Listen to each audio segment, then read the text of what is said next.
Nesse modelo, nós chamamos ele para fazer uma venda para ele. Então, quando ele faz essa pré-matrícula / pré-inscrição, ele está entrando num lugar que ele sabe que ele está se inscrevendo para uma oferta, para algo que vai ser vendido. Então, isso já é um filtro gigante. Eu sei casos de empresas assim que na hora do planejamento anual deles ali... Colocam ali o Passari. O que vamos fazer em janeiro, não sei o quê. O que vamos fazer em fevereiro, uma hora tem o Passariano. O nome não foi assim, vou criar um método de lançamento, então esse é o nome. Nem é o nome mais bonito, por assim dizer. É o nome que deu ali no informal e pegou, né? Eu acho o nome perfeito. Se eu fosse dar esse nome, ia ser um Launch Express, não sei quanto. Né? Não, mas ficou muito melhor. O Passariano é nosso, amigo. A gente que dá o nome e acabou.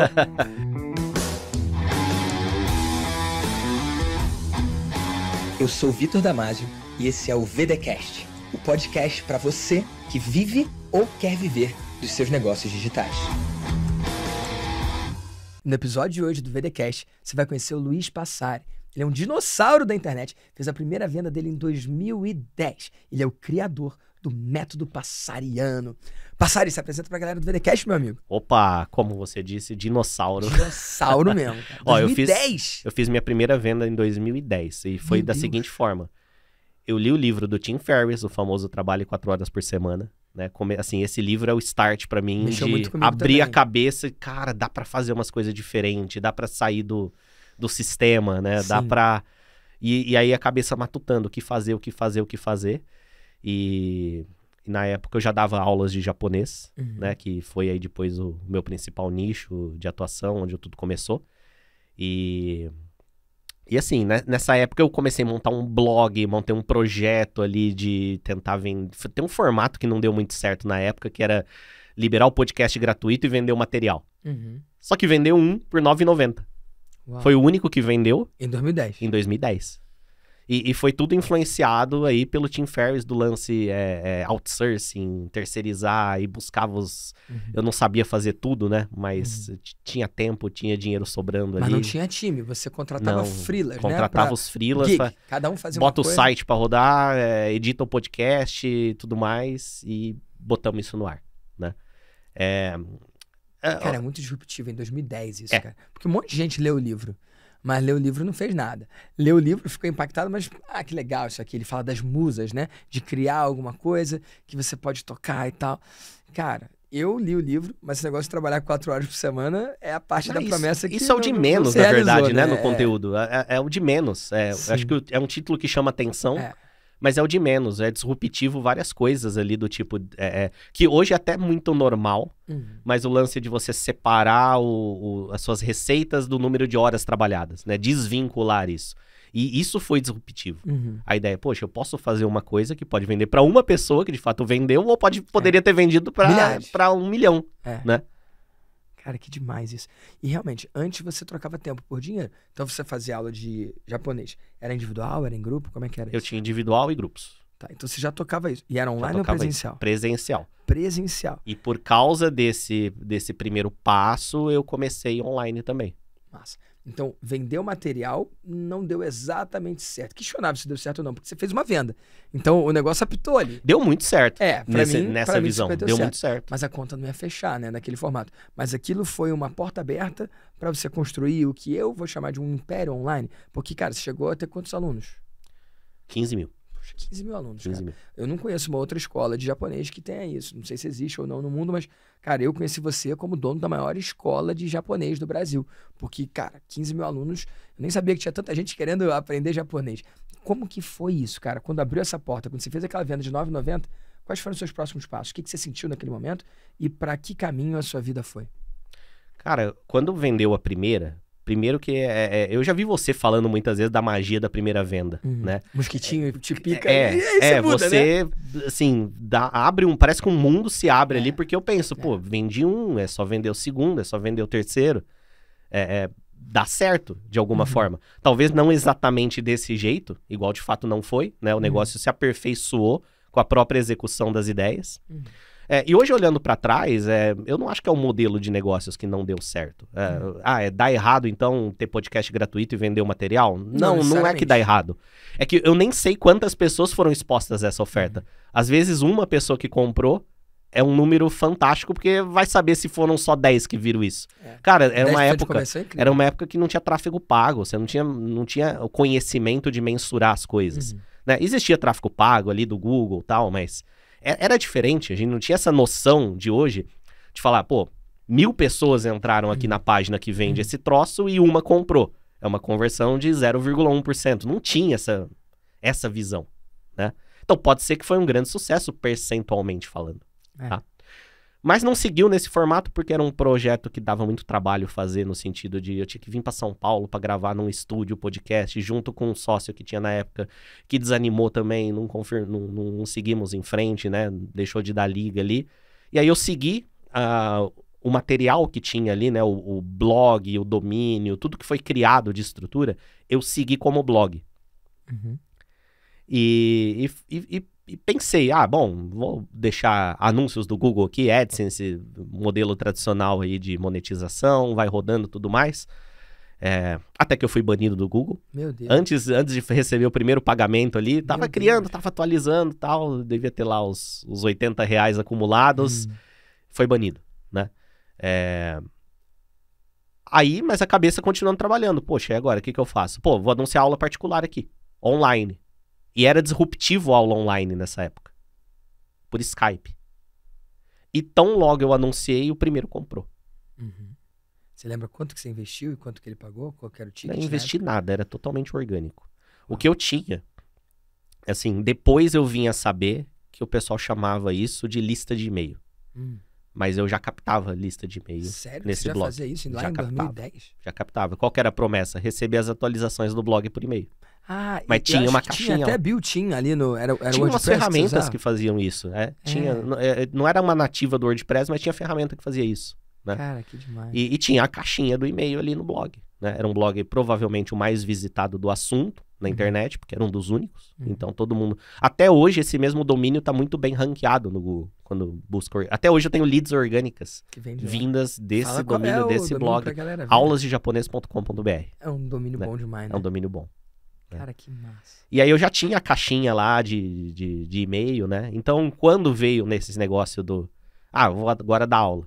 Posta lá no blog, todo mundo ali que estava cadastrado já recebia. Né? Então, tão logo fez, veio. E aí tá aí a construção de ativo, né? Que é uma coisa que eu levo comigo até hoje. Essa questão de construir os seus ativos online, porque eles fazem a sua vida mais fácil. Naquela época, era um blog bem ranqueado no Google, a sua lista de e-mail. Hoje é os contatos pelo WhatsApp, organizados num CRM. Uma coisa que eu tenho falado bastante aqui. Hoje, em algum momento, falava-se que o maior ativo do empreendedor digital é a lista de e-mail. Ainda é um dos maiores, provavelmente. Acredito. Talvez o maior ainda. Eu vejo assim. Mas tem um outro muito forte, que é uma base de contatos no WhatsApp devidamente organizadas. Num CRM, por exemplo, de acordo com o nível de interação que aquilo teve com você. Né? Então, se você tem acesso aos seus clientes por WhatsApp, individualmente, você tem um ativo muito grande aí. Se você tem catalogado, organizado os que bateram na boca do gol, não viraram clientes, mas estão quase lá, também é um ativo muito poderoso. Usa um pouquinho mais frio, o abandono de carrinho, né? Tudo catalogado num CRM, isso é um ativo muito poderoso nos dias de hoje. Cara, interessante você falar de CRM, porque para quem já tem experiência e já usa o CRM, isso é comum, isso é normal. Mas tem alguém que está ouvindo a gente em casa que não sabe nem o que quer dizer CRM, quais são as opções e o que quer dizer isso, catalogado, organizado. O cara às vezes mal dá conta de responder as mensagens dele do WhatsApp. Você mesmo aí, eu tô te vendo aí. Eu sei que você tem mensagem não respondida no WhatsApp, não tem? Eu tô falando aqui não é só de estar com as mensagens em dia, não. É de você realmente saber quem é quem no seu WhatsApp, se você usa de forma profissional. E uma coisa é fazer isso na área pessoal, né? Eu tô falando aqui de fazer isso como negócio. Pode dar um duplo clique nisso, ou passar e expandir essa visão? Bom, CRM é basicamente uma ferramenta... Eu não vou lembrar agora o CRM, Content, sei lá o que, Client, sei lá a terminologia. Mas, basicamente é uma ferramenta para organizar os seus contatos, normalmente relacionados a negócio, né, de acordo com a etapa que eles estão nesse negócio. Então, todo mundo que chegou até o seu negócio, eu estou chamando negócio, mas vamos limitar para o WhatsApp. Todo mundo que chegou no seu WhatsApp para perguntar alguma coisa sobre o produto, sobre o que você vende, marcar um horário, alguma coisa, né? Todas essas pessoas ficam catalogadas em um nível, né? É o nível ali, talvez, da prospecção, da base, o nome que você quiser dar. Dessas pessoas, algumas pedem um orçamento, algumas demonstram um interesse mais profundo no produto. Essas podem ir para um outro nível, que elas estão um pouco mais quentes do que aquelas que apareceram só com uma curiosidade mais superficial. Você tem os seus clientes, né? Eles também ficam catalogados num outro nível, que é um nível acima desses que demonstraram algum interesse. E aí, você ter uma ferramenta como essa, existem várias no mercado. Na verdade, isso existe desde antes do WhatsApp, desde muito tempo, né? Catalogar os seus prospectos. Antes fazendo no papel, né? No caderninho. E eu gosto muito dessa ideia de expandir além da ferramenta, porque o que importa é a ideia. Você pode fazer no seu WhatsApp Business com as tags ali, com as etiquetas que tem, se você ser bem organizado, né? E pode fazer no caderno também. O importante é o conceito por trás. Mas aí, por exemplo, se eu tenho uma oferta nova que é muito interessante para quem já é meu cliente, eu tenho acesso fácil a todo mundo que é meu cliente. Com um estalar de dedos, você pode fazer com que a oferta apareça na frente de quem é exatamente o potencial comprador, né? A pessoa que é o mais propenso a receber aquela oferta naquele momento. Ou, no mínimo, para dar prioridade, né? Isso, oferecer primeiro para eles, né? Primeiro para quem tem mais probabilidade de comprar e, por último, quem tem menos probabilidade, que é aquele que só entrou quanto custa. Essa visão tem um pouco a ver com aquele conceito de funil, né? Que a boca é larga, aí o meio já é mais afunilado, aí o final é bem estreitinho, que é onde saem os clientes. Então, só pra galera conseguir imaginar, né? De forma visual, para quem não tem a menor ideia do que é isso, imagina que cada pessoa que te manda uma mensagem no WhatsApp, ela vem para a primeira coluna aqui, de contato. E seu objetivo é vender para ela. Então, na última coluna tá ali, ó, comprou, beleza? O que tem entre o contato ser gerado e a pessoa ter comprado? Então, vamos supor que antes de comprar, você só vende por telefone. Então, tem que ter uma ligação. Então, na ligação, a pessoa pode comprar ou não comprar. Mas antes de ligação, teve que ter um agendamento. E aí, você pode ter conseguido agendar ou não. Antes do agendamento, tem que ter tido um tipo de conversa para você qualificar se a pessoa faz sentido ir para uma ligação ou não. Então, eu acabei de desenhar aqui, em colunas simples, alguns passos. Primeiro, o contato é gerado. Depois você qualifica, vê se vale a pena a pessoa ir para a ligação. Aí depois você tenta agendar, se agendou ou não. E depois tem a ligação e depois ela pode comprar ou não. Se você tem essa organização simples que eu acabei de criar aqui, você pode ir arrastando as pessoas e saber onde que está todo mundo. Se um dia você tiver com a sua agenda particularmente livre, você pode ir na coluna das pessoas que estão qualificadas, mas que não agendaram, e mandar uma mensagem falando: ei, você consegue falar hoje? Eu tenho livre 4 e 5 horas. E algumas pessoas podem pegar esse horário e aí você vai dando andamento no seu funil. Você vai atualizando o seu CRM e o objetivo é jogar todo mundo daqui para lá. O ideal é que todo mundo vire comprador.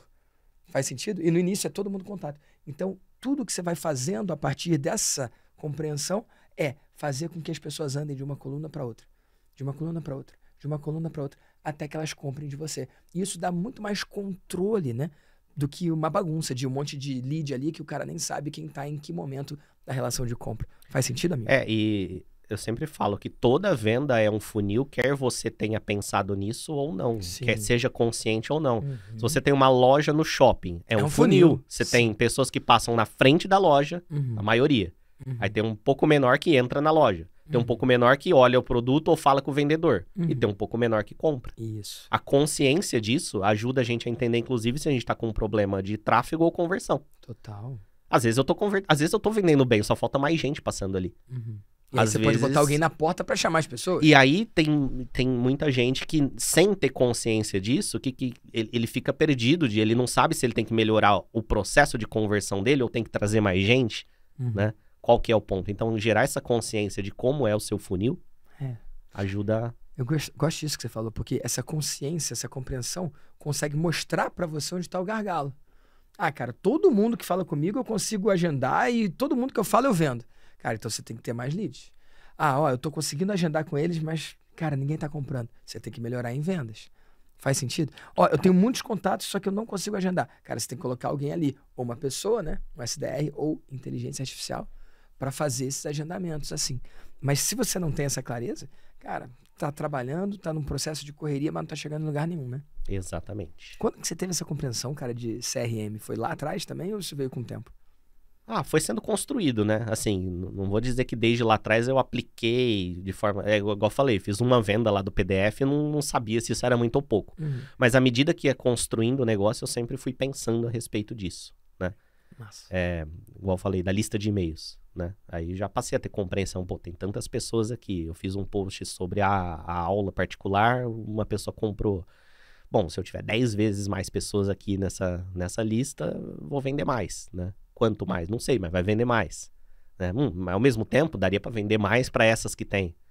É esse jogo mental que vai sendo feito, né? Muito massa. E depois que você entende isso, você pode ir como que com uma fita adesiva, sabe aquele duct tape, aquela fita cinza, você pode pegar o seu funil e ver onde que tem os buraquinhos, onde está com problema, e aí você vai lá e tampa o buraquinho. Onde que eu tô perdendo a oportunidade? Onde o cara tá batendo na trave e não comprando? Você falou de algo interessante. Cara, o lead que abandona o carrinho, cara. Tem gente que entra para comprar, preenche o nome, e-mail, telefone. Na hora de ver como que vai pagar, se é cartão, se é Pix. Cara, a esposa chamou, o marido chamou. E aí, esquilo. Perdeu a atenção, né? E aí depois não volta ali. Cara, ter esse contato ali, isso devia ser uma coluna do CRM, né? O cara que bateu na trave. E falar com essa pessoa é muito poderoso, é muito importante. E, Passaro, eu quero reconhecer você. Porque nesses anos, você é uma das pessoas de melhor didática que eu conheço. Que melhor consegue pegar conceitos que são, para algumas pessoas, complexos, que são complicados, e você consegue simplificar de uma forma que qualquer pessoa consiga entender. E agora você está no momento de trazer esses conceitos através do seu canal do YouTube. Se você puder falar um pouco desse movimento, não sei se está cedo na entrevista para a gente falar disso, porque a gente está contando essa história desde lá de trás, quando você fez a primeira venda do e-book, quando você começou a entregar também online, mas eu já cortei para cá, porque você trouxe esse tema, né, de CRM. E, cara, você está ensinando coisas do digital de uma forma que qualquer pessoa consiga entender, né? Totalmente. Eu tenho um canal no YouTube, Luiz Passari, né, com o meu nome. O meu projeto de japonês é Programa Japonês Online e Japan Quest. Né? Então, tem o Programa Japonês Online, o braço de ensino de japonês, e Japan Quest, o braço de intercâmbio e viagens para o Japão. Que a galera vai numa missão para o Japão. Vai numa missão, vai ter até uma missão vai com a galera empresarial. Também. Eu vou com a galera. Que massa, cara. Vou com a galera. Mas... Já foi pro Japão com os seus alunos algumas vezes? Muitas vezes. A primeira vez que eu puxei os alunos e falei, vamos, foi em 2016. Que massa, cara. Que era outra coisa dinossáurica pra época. Até hoje ir pro Japão é uma coisa meio... As pessoas não... um dia eu quero ir, mas não é tão convencional, né? Agora, puxar os teus alunos de uma escola online, total, nunca tinha visto a cara deles quando eles falaram, as pessoas preencheram o formulário de eu vou. Eles tinham visto a minha, mas eu nem sabia quem era. Cara, que massa. Essa primeira, em 2016, deu 13 pessoas. Uau. Além de 3 da nossa equipe que foi. Foi disruptivo, porque virou um evento anual. Sim. E tem gente que volta? Tem gente que vai mais de uma vez? Volta, cara. Que massa, cara. A nossa próxima, a desse ano agora, a gente tá com 40 e sei lá quantas pessoas que vai, e tem 3 ou 4 ali que tá indo pela segunda vez. Que massa. Tem uma frase que eu uso muito que é: onde existe uma paixão, pode existir um negócio de 1 milhão. E você já faturou muitos milhões na internet. Cara, quando a pessoa olha esse nicho, esse mercado, não parece que tem tanta gente assim. Mas, na verdade, tem uma baita de uma comunidade, né? De pessoas que estão interessadas no Japão, na língua japonesa, e tudo que envolve essa cultura, né, cara? Tem. É um nicho, é um nicho maior do que quem tá fora da bolha consegue imaginar, perceber. Né? São milhões de pessoas. E entra... milhões de pessoas, literalmente. E é uma coisa muito assim, eu não sei se eu enxergaria isso se eu tivesse de fora também. Eu não sei se eu quisesse procurar uma bolha desse tipo, só pelo business, eu ia encontrar. Eu encontrei isso porque foi uma somatória de conhecer esse público, conhecer essa bolha, cara, né? Eu sou esse cara, e ter o conhecimento naquele momento para... Porque assim, eu não fiz o meu negócio de japonês porque eu planejei, existe uma demanda de mercado aqui de ensino de japonês e ninguém tá atendendo, vou construir uma empresa nisso. Não foi frio. Não, eu vi porque é a única coisa que eu tinha para ensinar online naquele momento. Eu vi a oportunidade de criar alguma coisa online, o que eu tenho para ensinar online? Bom, é isso que eu já faço presencialmente, né? Então, bora. E como é que você aprendeu, cara? Estudando também. Foi na raça sozinho? Foi na raça, eu não vou dizer 100% sozinho, porque eu comecei num curso quando eu era adolescente. Aí, depois de uns 3 anos, eu fui sozinho. Aí eu segui como autodidata. Dá pra aprender, né? Tem muitas técnicas. E uma coisa que eu acho interessante é que uma coisa é aprender japonês. Outra coisa é aprender a aprender. E esse é um assunto favorito. Cara, eu gosto mais disso do que do objeto de aprendizado em si. Ou seja, podia ser qualquer outra coisa. Eu gosto muito do processo de aprender as coisas, né? Ver como qual que é a melhor forma possível de encarar aquilo que a gente quer aprender. E no menor tempo possível conseguir o máximo resultado. Isso é uma pegada também do Tim Ferriss. Eu não sei se você acompanhou o livro dele, o 4-Hour Chef. Porque ele tem o 4-Hour Workweek, que é o trabalho 4 horas por semana. Depois ele fez o 4-Hour Body, que é pro corpo, né? Lá ele trouxe o conceito de dose mínima eficaz e de como ter o menor esforço para conseguir o resultado que você quer, para transformar o seu corpo da forma que você quiser. Mas tem esse livro dele que é o 4-Hour Chef, que ele usa o exemplo de cozinha, mas podia ser qualquer coisa. Que é um livro sobre aprender. Como que no menor espaço de tempo você consegue o máximo resultado. E ele é um cara, tem esse mundo aí dos multipotenciais, né? Que na maioria são os multi-quase, né? Quase foi isso, quase foi aquele outro, quase foi aquela outra coisa, mas na verdade não deu em nada. E aí quando morre, tá escrito lá, na lápide dele, aqui jaz o fulaninho de tal. Quase fez isso, quase fez aquilo, mas acaba não sendo conhecido por nada. Já o Tim Ferriss, ele é um multipotencial com método. É um multipotencial que realmente empreende a ação dos pontos específicos para ter resultado. Então, ele gosta de dançar tango. Ele foi para Buenos Aires e ganhou o campeonato de tango. Aí ele começou a lutar Muay Thai. Ele foi para a China e foi campeão de Muay Thai lá. Ele gosta de moto, ele vai para competição de alta velocidade, ele gosta de mergulhar, ele mergulha em altas profundidades. Cara, em grandes profundidades, né? Altas não, né? Fundas profundidades, sei lá como é que fala isso. Grandes profundidades, imagino eu. Cara, ele gosta de escrever, meteu 2, 3 best-sellers, sei lá. Cara, nesse mundo, como que um multipotencial consegue fazer a mesma coisa que o Tim Ferriss, então, e aprender com qualidade num curto espaço de tempo a ponto de ser eficiente em algo e ter um troféu, uma matéria para levar para casa? Tipo, eu sei isso, não é? Ah, eu quase sei, eu sou interessadinho nisso. Não. Eu sei isso. Eu falando de mim, o primeiro ponto que eu vejo é qual é o problema que eu quero resolver. Eu vejo o conhecimento como a ferramenta para resolver aquilo. Sim. Se você tá com foco na coisa prática... E ó, existem coisas que eu gosto de estudar só por estudar, sem nenhum objetivo, por prazer. E uma delas é marketing. Eu leio livros de marketing e de negócios, mesmo muita coisa ali, nem vou aplicar um dia, mas só pelo conhecimento. Uma coisa que eu gosto, me interessa, eu tenho um interesse genuíno. Mas, quando você tem a clareza do que você quer resolver ali, e você enxerga o conhecimento que você tem que adquirir para resolver aquilo como uma ferramenta, isso automaticamente te induz a olhar para o conhecimento que você precisa, buscando mais o essencial daquilo que é aplicável ao problema que você quer resolver. A própria construção do negócio digital, né? O que eu tinha quando eu comecei? Eu tinha o conhecimento do japonês dentro do nível que eu tinha na época, né? Que não era tão alto. Eu dava aula na minha cidade porque não tinha concorrência. Era o único ali, mas eu tinha aquele conhecimento ali naquela época. E tinha um conhecimento relativamente básico, assim, um pouco de web design, de ferramentas na internet, né? E aí, o que você visualiza? Bom, quero construir um negócio online, nem o termo... negócio já. Quero construir uma coisa online e a minha proposta é fazer a venda desse PDF. Ok, para vender esse PDF, ele precisa estar em algum lugar. O botão de comprar. Aonde que ele tem que estar? Numa página. Ok, o que eu preciso de conhecimento para construir uma página? Seja com ferramenta pronta, seja o que for, eu vou atrás disso. Mas se eu tenho consciência que eu quero uma página para vender esse produto, eu não vou estudar a programação profunda da criação de página, não vou fazer um curso de web design para isso. Eu vou, no conhecimento relacionado a isso, buscar a parte ali que é aplicável a esse problema que eu quero resolver. Segundo problema, bom, para a pessoa comprar, ela tem que pagar. O que eu posso fazer para ela pagar? Precisa de uma ferramenta de pagamento? Como que as pessoas pagam? Aí você vai olhar a ferramenta de pagamento. Bom, eu tenho que integrar essa ferramenta de pagamento aqui nessa página. Vai para o tutorial, vai buscar, vai fragmentando desse jeito, né? Agora eu preciso trazer pessoas para essa página. Como que eu faço para trazer? Onde que elas vêm, né? Como que elas vêm? Botão, né? Exatamente. Aonde que eu aviso que isso existe? Não se aplica a esse primeiro exemplo do PDF, mas num segundo momento, tráfego. Eu me considero relativamente bom em apertar parafuso de tráfego mesmo, operacionalizar o tráfego, mas eu nunca parei para estudar tráfego. Era simplesmente uma questão de preciso trazer pessoas para essa página. O que eu tenho que fazer? Tem que fazer uma conta nessa ferramenta. Feito uma conta nessa ferramenta, tá, como que eu trago pessoas para essa página? Tem que criar um negócio chamado campanha. Aí, o que é uma campanha? Vai lá na central de ajuda, vê o que é uma campanha. Clica aqui para fazer uma campanha. Aí, para fazer uma campanha, o que eu preciso? Precisa selecionar o objetivo dela. O que é o objetivo? Bom, o objetivo é que chegue lá na página.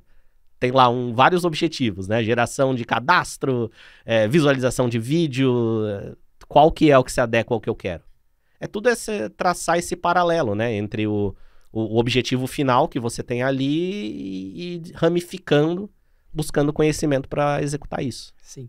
Você está falando de pegar o destino, né? Pegar o fim da coisa e ver os passos anteriores. E aí matando cada um desses desafios, cada um desses quests, né? Dessas missões. E fragmentar, assim, olhar só viu pro... o que você fez? Você fez assim, ó, tipo... Tem até aquele meme do cara, do tipo... É muito bom. Tipo, é realmente muito óbvio depois que você vê pronto, né?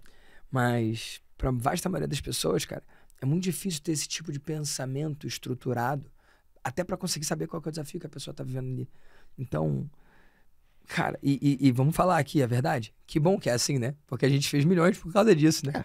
Porque a gente consegue trazer método e estrutura para a confusão das pessoas.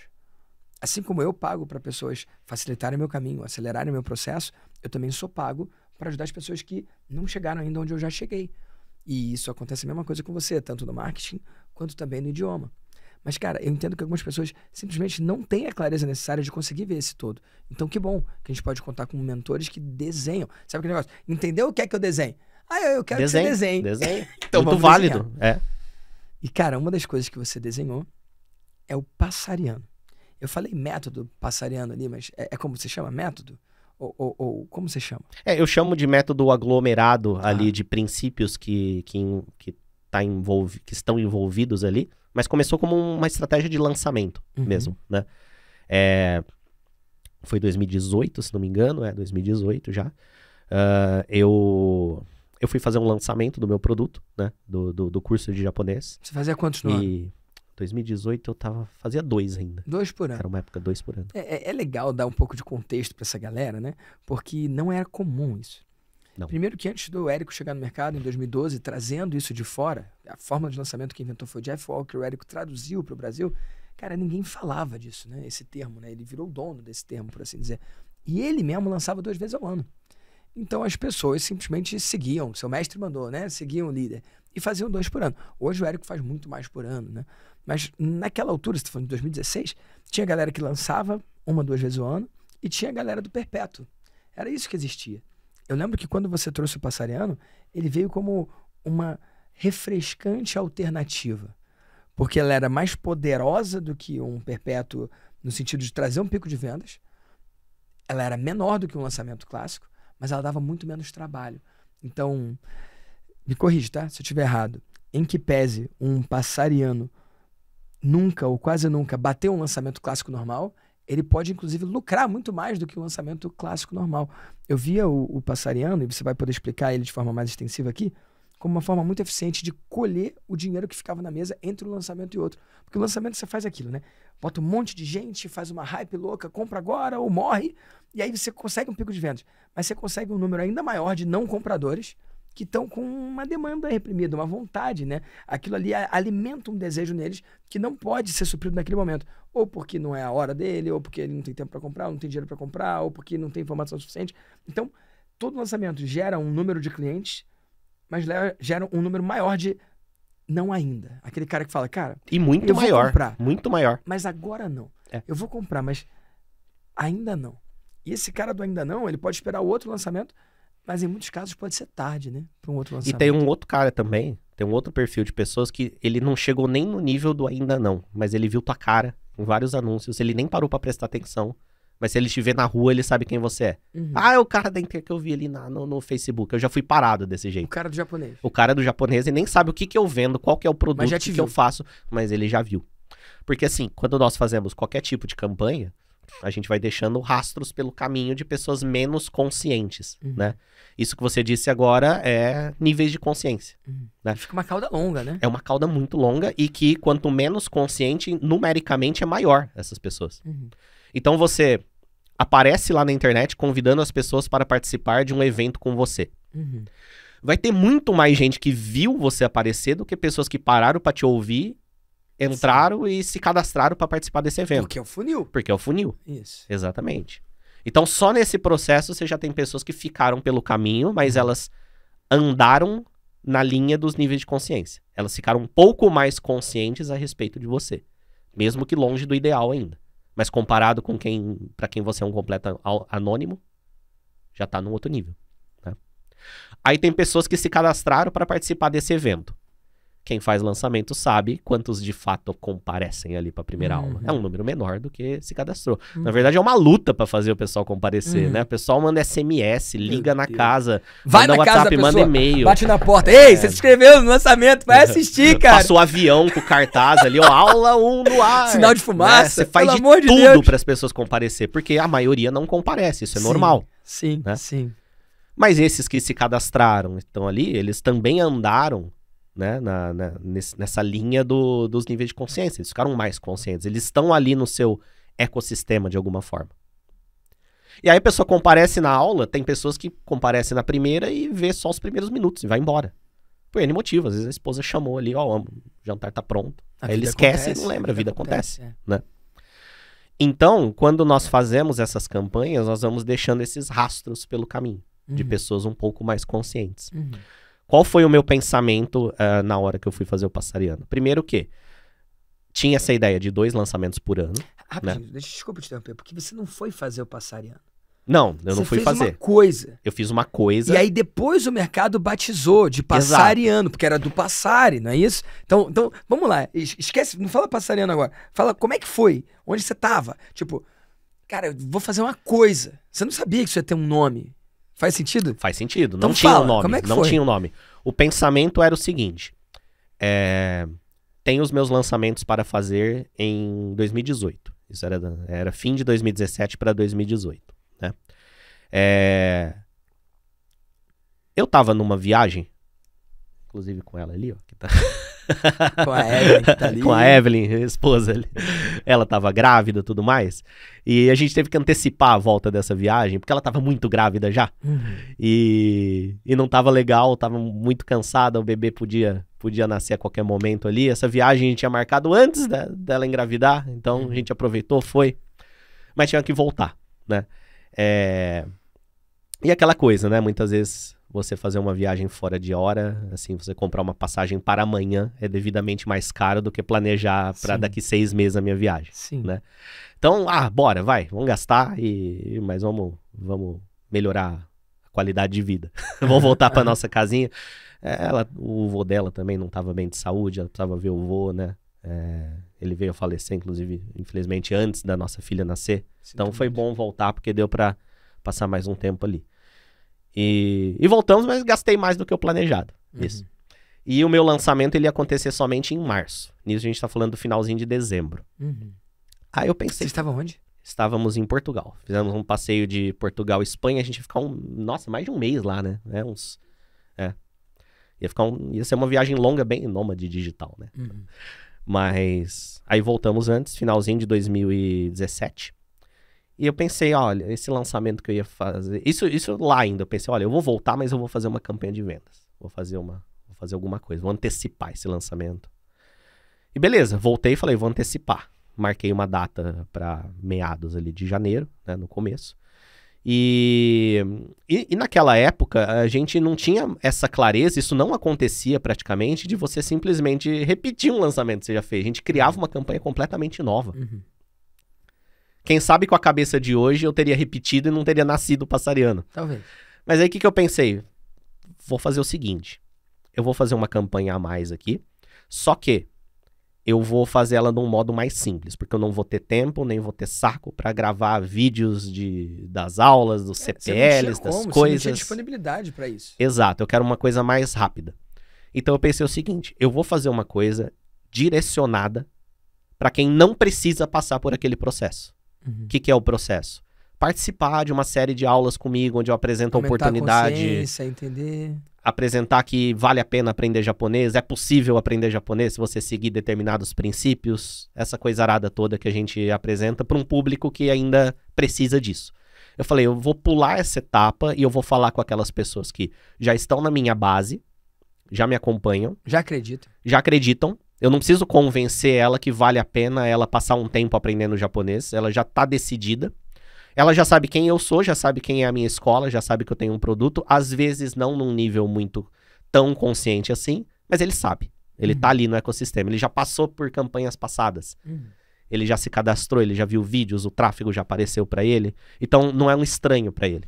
E eu vou abrir uma janela de oportunidade de vendas para essas pessoas. Focado nessas pessoas. E aí o que aconteceu? Bom, vamos... E aí eu simplifiquei o processo. Eu falei, ó, faça aqui uma pré-matrícula para você receber as informações da nossa próxima turma. Quando ele faz essa pré-matrícula, ele tem acesso a várias informações do funcionamento de tudo.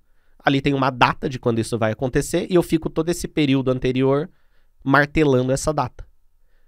Martelando o que eu digo é, eu vou fazer a maior quantidade de pessoas possível, que é possível eu alcançar dentro do meu universo, saber dessa data.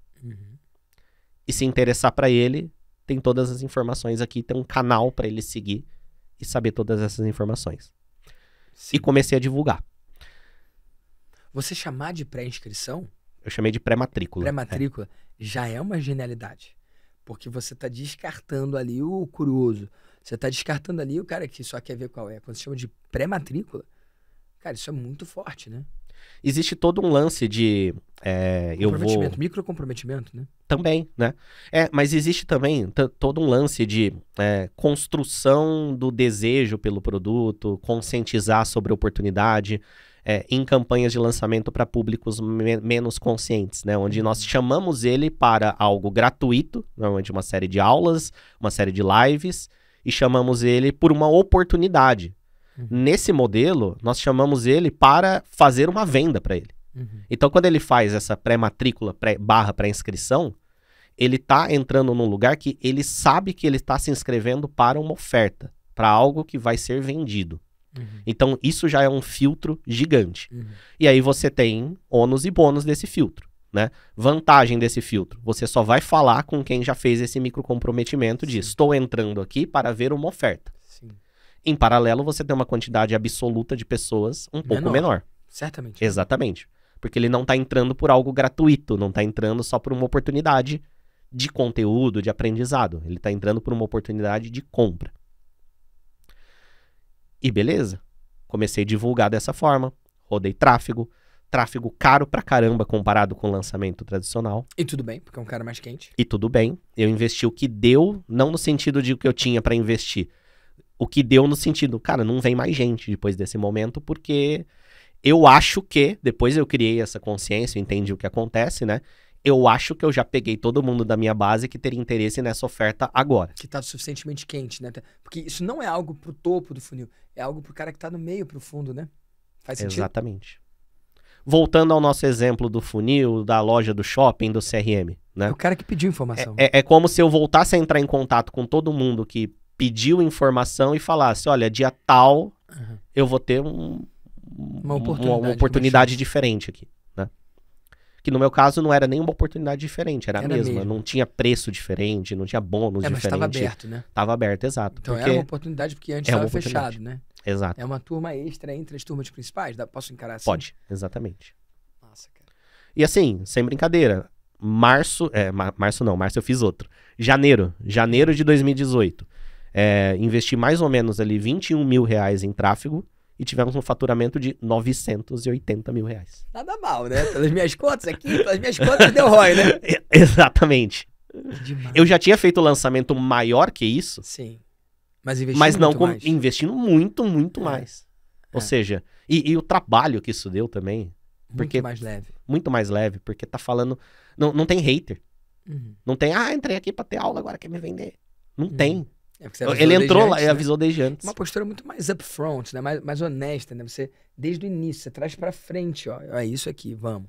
Exatamente. Que massa. Dentro lá do momento que ele se inscreve nessa pré-matrícula, ele tem acesso a uma página que você coloca ali tudo que ele precisa, né? Tudo que ele precisa. Tudo que eu julgo que é relevante pra ele tomar essa decisão de se matricular nessa data.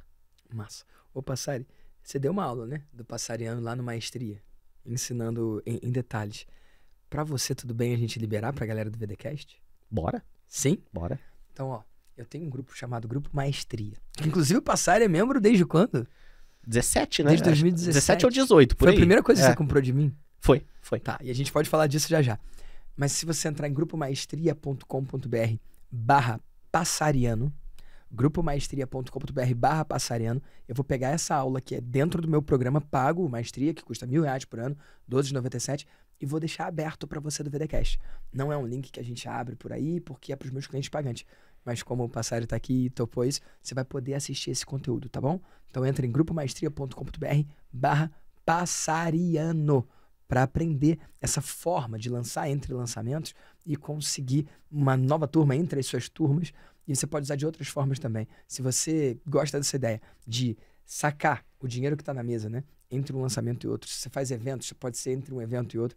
Cara, se você quiser uma turma extra, sem ter muito trabalho, mas tendo muito retorno, principalmente falando de lucro, esse método passariano é para você. Então entra em grupomaestria.com.br/passariano. Beleza? Boa. Tá. E amigo, no japonês, você construiu de fato um império. Cara, 15 mil alunos, isso não é para qualquer pessoa. E quando você conquistou isso, você pensou, eu quero mais. Teve esse momento na sua carreira, na sua vida. Cara, e eu lembro que tinha, não só você, mas outros players também, que estavam muito nessa pegada imperialista, por assim dizer. O próprio Mairo entrou numa, né, cara? Que era o maior do inglês, você é o maior do japonês.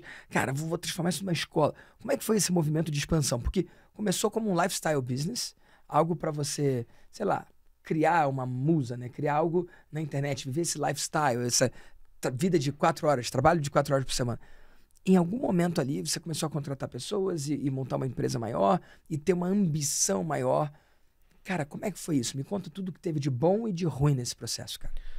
À medida que foi acontecendo e eu fui aprendendo, né? E vamos vendo as coisas funcionar, você vê que pode, né? Você vê que consegue fazer, a gente vai buscando o próximo passo, né? E aí... Bom, a primeira coisa que eu ficava matutando na minha cabeça é, será que dá para criar algo voltado para línguas como um todo? Igual eu já conheci algumas empresas, escolas de idioma, mas ao mesmo tempo eu tinha a favor e o contra isso, porque um dos pontos positivos que eu via desse modelo que a gente faz é justamente a pessoalidade ali, é o fato de ser um expert, né? A pessoa compra muito mais da pessoa do que da marca, porque apesar do meu negócio ser uma marca, é a minha cara que tá ali, o vídeo é comigo, né? Sempre foi, então né? O nome não importa, não é o nome o ponto, né? O ponto é que tem alguém ali por trás.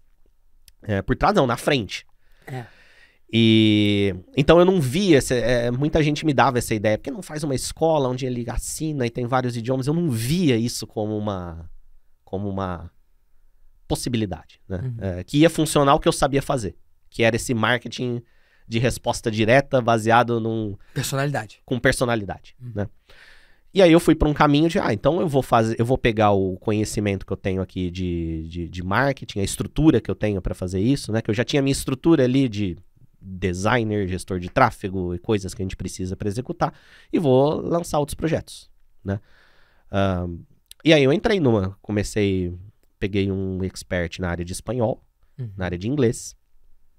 Ou seja, não era a mesma escola, não era Você estava copiando e colando. Não era passar idiomas e aí ele escolhe se ele quer o japonês, não. Você estava replicando o que já tinha dado certo, exatamente, com outras personalidades. Com outras personalidades. E como é que foi? Que a gente até fazia uma divulgação ínter ali, né? Isso.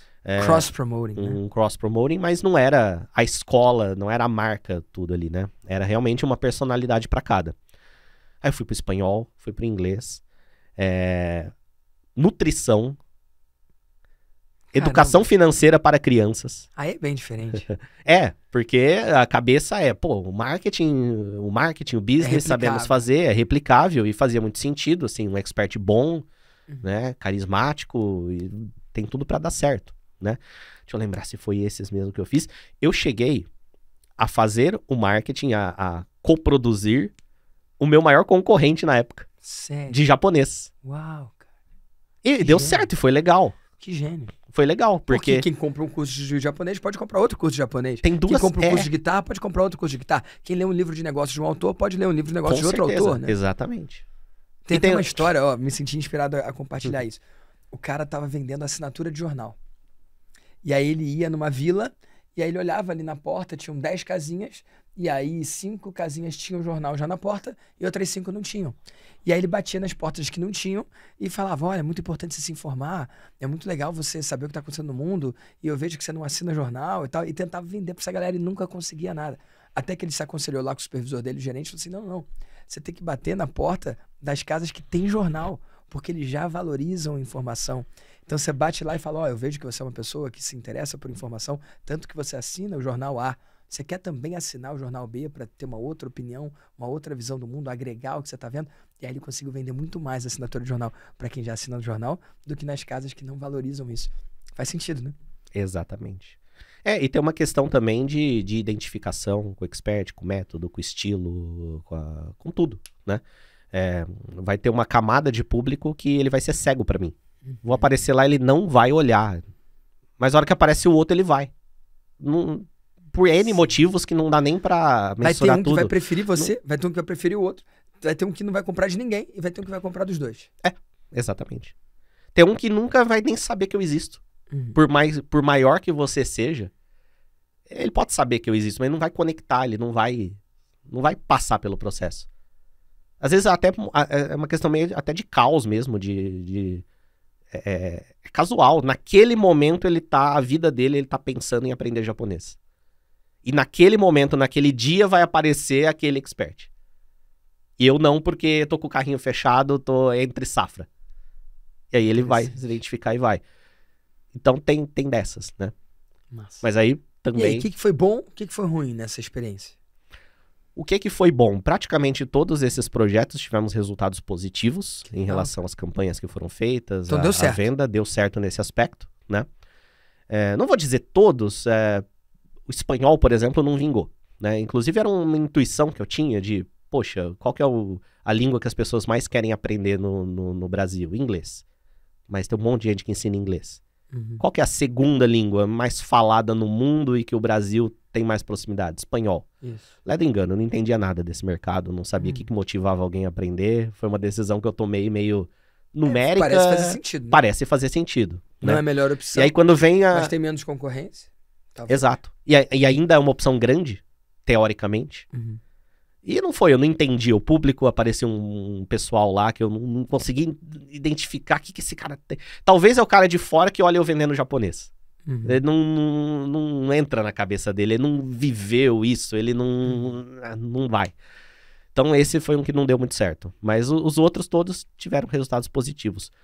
O que eu não vou dizer que não deu certo, mas foi um processo de autoconhecimento também, é que eu cheguei à conclusão que eu não queria esse negócio de tocar empresa grande, complexa, com...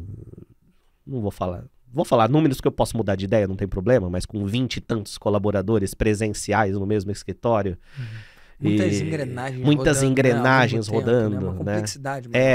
Aí eu quero pensar na... Não foi por isso que você entrou nesse negócio. Não foi por isso, exatamente. Você tá lá, eu gosto de pensar na copy, eu gosto de pensar na página, eu gosto de pensar na estratégia, eu gosto de pensar como vai ser, mas eu tenho que lidar com o cara que tá chegando atrasado.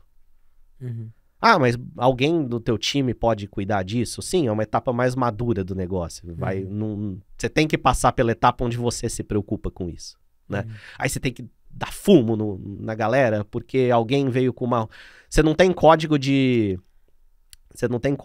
vestimenta no teu escritório, mas tem alguém que abusa. Aí você tem que...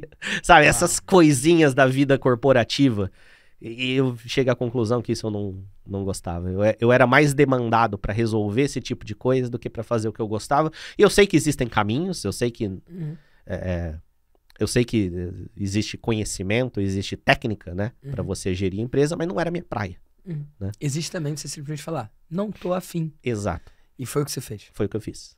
E como é que foi? Eu dei uma enxugada em tudo, falei, não, eu vou fazer, vou ficar mais próximo do que eu gosto de fazer e eu preciso que a construção do meu negócio ela seja alinhada com a minha personalidade, com o que eu gosto de fazer, com o meu perfil, né? E assim, eu tenho um perfil mais introvertido, eu gosto do meu quarto, no meu computador, eu gosto do silêncio, eu gosto de ler, eu gosto de de entrar no mundo ali daquilo que eu tô fazendo e fazer umas pesquisas profundas e não ver o tempo passar, entra naquele estado de flow, estudando e executando, aí vai até de madrugada. Aí no outro dia eu vou acordar mais tarde, porque eu tava nisso. Mas se eu tenho uma empresa pra tocar, já tá o caos acontecendo lá 8h30 da manhã, né? Então eu queria algo que, assim... Fosse mais enxuto. Fosse mais enxuto, mas acima de tudo, ele tem que servir quem eu sou. Porque só assim eu acredito que daria pra crescer, de fato. E ser feliz no E final, ser feliz, né? Passar. exatamente. Eu vejo uma galera super valorizando o resultado financeiro e deixando de lado saúde, deixando de lado felicidade. E aí qual que é o sentido, cara? Eu tenho amigos que conquistaram o mundo, mas aí viram que só tinham aquilo. Eu conheço amigos nossos que conseguiram um resultado muito maior do que o meu e o seu, mas que vieram pra mim depois falando, Damásio, eu consegui esse faturamento que você sabe, mas eu não tô feliz. Eu construí uma máquina que não me serve, eu que sirvo essa máquina. E aí a pessoa se sentiu desajustada, desalinhada. E, cara, não é algo que é raro, é algo que é bem comum. Por isso que é importante esse reality check. Você pode se experimentar. Cara, deixa eu experimentar isso. Opa, vi que não é. Cara, deixa eu voltar e pensar melhor. Porque quem não repensa vai pro burnout, vai pra desistência, vai pro outro lado. Eu já vi gente ficando doida. Já vi gente desaparecendo por aí. Quantas pessoas no mercado chegaram, explodiram e depois com a mesma velocidade sumiram. É verdade. E não sumiu porque faliu. O pessoal pensa, sumiu porque... Não, Bugou. às vezes buga. Tem gente que buga, né? Não, eu cheguei a bugar em determinado momento por causa disso. Ah, é? Graças a Deus eu tive a sabedoria de chegar à conclusão de que não era isso que eu queria. Porque tem gente que fica preso, porque não é fácil você chegar e falar, olha, não é, eu vou parar com isso. Não é fácil. Você tem um negócio lá funcionando. É mais difícil, assim... Você deve conhecer casos de pessoas que têm uma carreira longa num cargo público, por exemplo. Passou no concurso de carreira. É muito difícil abandonar. É muito difícil. Porque vira a identidade. Vira a identidade dele. Vira o tanto que ele investiu pra estar ali, de tempo, de energia, tem a coisa familiar envolvida. A hora que você cria uma empresa, é a mesma coisa. Eu diria que é mais difícil ainda. Porque você não tem que só você ir lá e assinar sua rescisão. Você tem que fazer a rescisão com os outros. Você lida com uma dose de julgamento muito maior. Porque pro mundo olhando tá falindo, por que tá fechando um escritório? Né? Não, mas não é. É só... Existe algo que é o equilíbrio entre o ser e o parecer ser. Nesse mundo digital tem uma galera vivendo de imagem. Tem uma galera... perseguindo métricas de vaidade, cara, e esquecendo o que mais importa. Mas também tem uma galera que tá conectada consigo mesmo e com Deus também, e percebe, cara, o que importa pra mim é isso aqui. Tem uma frase que eu uso muito que é, tá feliz? Cara, eu vejo gente que construiu coisas grandiosas, cara, mas que não tá feliz. E eu conheço gente que já foi maior, já faturou mais, agora tá faturando menos, só que hoje tá mais feliz do que nunca. E eu tendo a admirar mais esses do que aqueles. Porque eles não foram engolidos ou devorados pelo próprio negócio. Ao contrário, eles são senhores da vida deles. Eles são senhores do desenho de negócio que eles fizeram. Eles construíram algo que serve a vida deles, ao invés de escolher uma vida que serve a um negócio, cara. E assim eles se conectam com o propósito deles, e aí eles podem ser quem eles vieram ser na Terra. Eu não acredito que exista um tamanho único. Todo mundo tem que fazer isso porque é assim, e vambora, porque eu ouvi dizer, ou o seu mestre mandou. Não. Cara, como que eu quero a minha vida? É desse jeito. E é possível.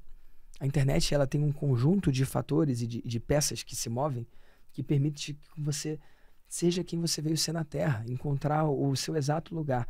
É óbvio que pode ter gente que vai julgar. Cara, tem decisões de negócio hoje que a minha esposa não concorda. A minha esposa acha que devia ser de um jeito. Mas eu falo pra ela, amor, cara, esse é o jeito que eu fico feliz. De que adianta eu perseguir uma coisa, cara, que no final eu posso até conquistar, mas eu vou ter me perdido nesse processo. Faz sentido? Faz total. Exatamente. E tem gente que a missão dela é construir aquilo. E glória a Deus. Né? Tudo certo também. Exato.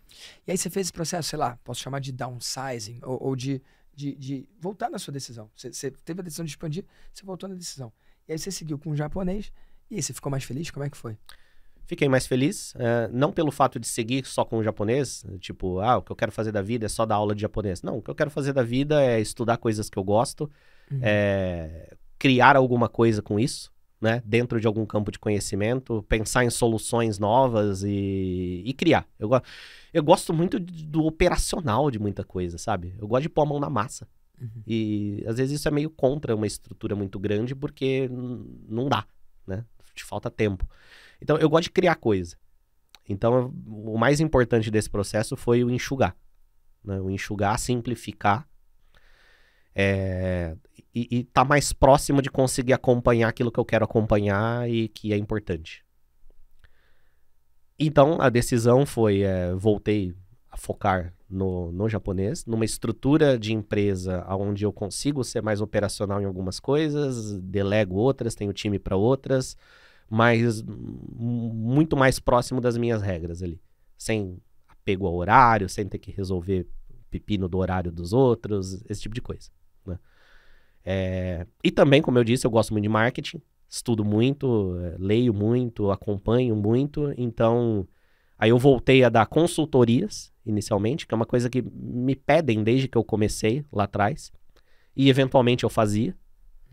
Mas aí eu comecei também agora a produzir conteúdo de marketing, ter uma mentoria na área de marketing, compartilhando muito da minha visão, da minha percepção ali a respeito da construção de... A gente fala marketing, construção de negócios, as duas coisas estão muito próximas, né? Mas na verdade é construção de negócios principalmente digitais. E dentro disso existem princípios que valem para todos os tipos de negócios, né? Mas é esse assunto que eu gosto muito, então eu fui mais para isso também. Interrompendo aqui rapidamente o VDcast para fazer um convite para você. O Passari entrou no Maestria lá atrás e hoje está no Mastermásio, meu grupo mais avançado para os empreendedores que faturam milhões. Você, eu não sei em que momento que tá, mas eu quero saber, eu quero conhecer você. Então entra em victordamasio.com.br/VDcast. Não importa se você está do zero absoluto, começando agora, ou se você já fatura milhões como o Passari, tem uma forma da gente trabalhar junto e eu acelerar o seu crescimento. Então preenche lá a sua aplicação em victordamasio.com.br/VDcast e vamos trabalhar junto. Passari, eu não sei se alguém já publicamente falou dessa forma o que eu vou falar, mas cara, eu quero reconhecer você, porque por causa da sua iniciativa de para honrar sua esposa e naquele momento que vocês estavam vivendo, fazer algo que coubesse ali no dia a dia de vocês, né? Cara, você criou algo que mudou o mercado. E você criou aquela coisa, né? Que depois foi chamado de Passariano. E, cara, eu conheço players grandes do mercado, tô falando dos maiores nomes do mercado, que fizeram o Passariano e tiveram resultado. E, cara, isso não existia. Um monte de gente consegue seguir um método e ter resultado. Mas criar uma coisa onde não existia, né? Óbvio, através de combinatividade, óbvio, através de juntar coisas que já existiam antes, mas que você juntou de uma forma única, cara. Cara, isso é para poucos. E a sua contribuição nesse mercado é gigantesca, cara. Pessoas tiveram a sua empresa que era um prejuízo, transformaram a sua empresa em operações lucrativas por causa dessa iniciativa que você criou. E eu não sei o quanto que quem está do outro lado da câmera sabe disso. Então eu quero deixar registrado aqui a minha admiração e o quanto eu reconheço você por isso, cara. Nossa, obrigado demais. A gente esquece às vezes, né? Não fica presente. Mas realmente, assim, eu sei casos de empresas, assim, de 140 funcionários, estruturas realmente grandes, faturamento na casa das centenas de milhões de reais, que na hora do planejamento anual deles ali... Colocam ali o Passari. O que vamos fazer em janeiro, não sei o que vamos fazer em fevereiro, uma hora tem o Passariano. Né? E a galera usando o nome foi batizado, se não me engano, pelo Mairo Vergara, né? Não foi assim, vou criar um método de lançamento, então esse é o nome. Nem é o nome mais bonito, por assim dizer, é o nome que deu ali no informal e pegou, né? Eu acho o nome perfeito. Se eu fosse dar esse nome, ia ser um Launch Express, não sei quanto. Né? Não, mas ficou muito melhor. O Passariano é nosso, amigo. A gente que dá o nome e acabou. Que massa. E Passari, quando você olha pro futuro, cara, você conquistou muita coisa, você fez movimentos, você foi, você voltou. E agora eu entendo que você encontrou um caminho que, cara, que te realiza. Que é manter o japonês, é ter esse braço também de educação na área de marketing. Eu vejo como você lidera a sua comunidade ali, cara, no WhatsApp. Pra onde você tá indo quando você olha pros próximos anos? Eu vejo muita coisa acontecendo nessa área de automação, de inteligência artificial, né? Tem muita coisa mudando por aí, tem muita coisa mudando em termos de tecnologia surgindo e muita coisa mudando em termos de comportamento do público, né? Hoje a gente visualiza muito como tem aquele lance da atenção das pessoas, né? Tudo é muito rápido, tudo é diferente. Tem uma nova geração aí na internet onde ele vê 50 vídeos em 10 minutos e não lembra de nenhum. Então, tem todo um desafio diferente para captar a atenção dessas pessoas. Hoje a gente vive uma época, assim, a gente é a última geração, assim, eu, você, pessoas assim da nossa faixa etária, é a última geração que cresceu offline quando criança e ficou online quando adulto. Hoje não existe mais. São nativos, né? E eles já são nativos ao mesmo tempo que são nativos no celular, não no computador. Então tem muita molecada aí que não sabe usar o computador, apesar de ser totalmente online. Então tem muita mudança de comportamento, né?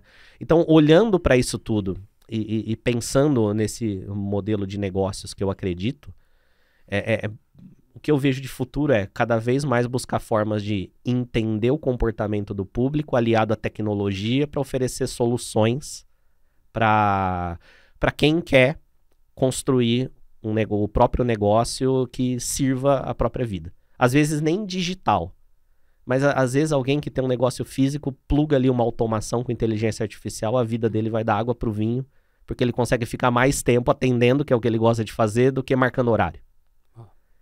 Então eu tô estudando muito isso, aplicando muitas coisas no meu negócio, né? Eu tô com um vendedor por inteligência artificial, por exemplo, em fase de testes e calibração. Mas o processo inteiro de vendas ali por WhatsApp, não aquela coisa mecânica do tipo, oi, eu sou assistente, não sei o quê, clique aqui na opção, né?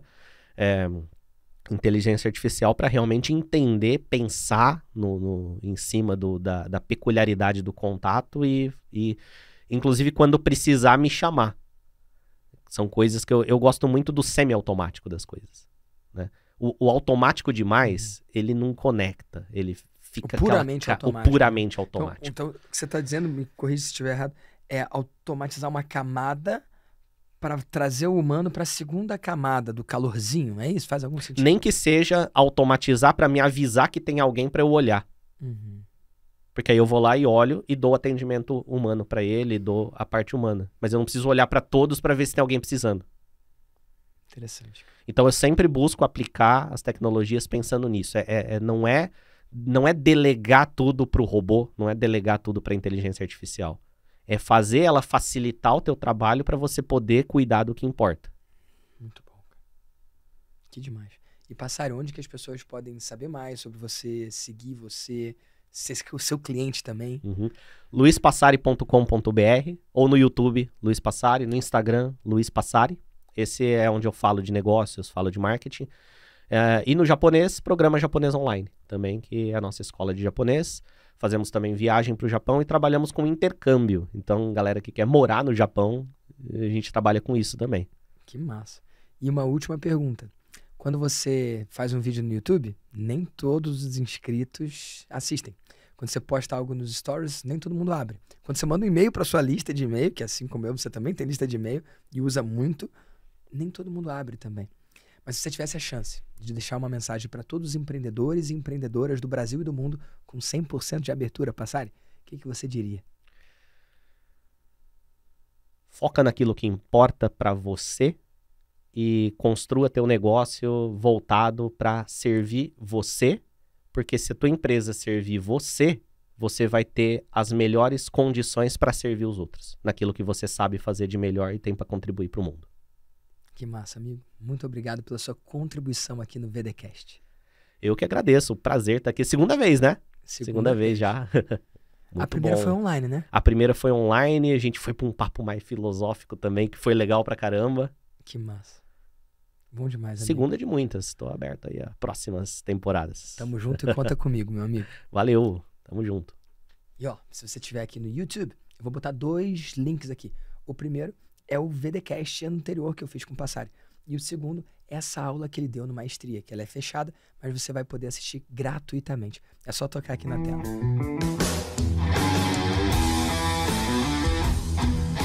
Eu sou o Vitor Damasio e esse é o VDcast, o podcast para você que vive ou quer viver dos seus negócios digitais.